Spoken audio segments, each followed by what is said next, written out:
Hello guys and good day. Good morning mga ma'am, mga sir. Nandito na naman kami. Medellin. From Cebu. From Cebu. From Bicol. Yan, Manila. Tagalog. Manila. Ayan. Wanted. May girlfriend ka na ba?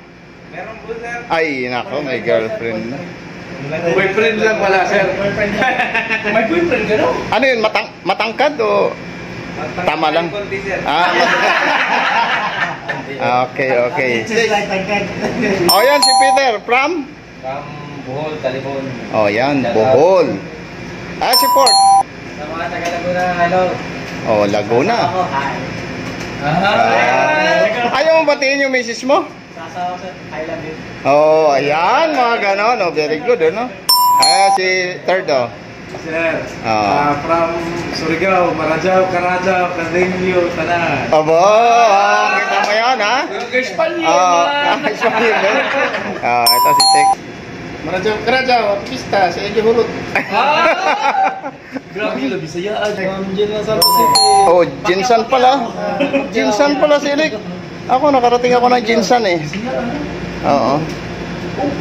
For today's video guys, after natin na makapag toolbox meeting, na-distribute na natin yung mga trabaho natin, yung mga job task for today. So, nandun na sila sa kanya-kanyang trabaho. At sinamahan nga natin si port engineer ngayon guys, para personal na i-testing ko yung issue natin sa main air compressor, Mayroon kasing issue tayo na nagkakaroon ng hangin, isa cooling water, kung kaya nag-overheat yung compressor natin.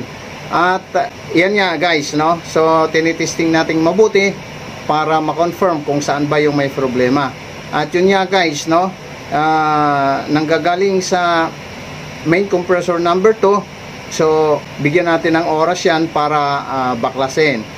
At siyempre pa guys, si second engineer naman ay binaklas na nila yung fresh water generator, ejector pump. Okay? So ang bomba naman ng fresh water generator ejector pump, is pinabaklas natin, gawa nga ng masyadong ang pressure is mababa na, ayun nga, na confirm natin na may problema na yung bomba. At kasalukuyan ino-overhaul ngayon. So in progress pa yan guys. At nakikita nyo naman guys, si Elek, So ayan, as usual si Elek. Kapag ganyan kasi na binabaklas natin yung bomba, so pati na rin yung electric motor niya guys, ay pinache-check ko na rin to make sure na okay ang lahat. Okay guys. So that's it for today's guys. And may God bless us all. Bye-bye.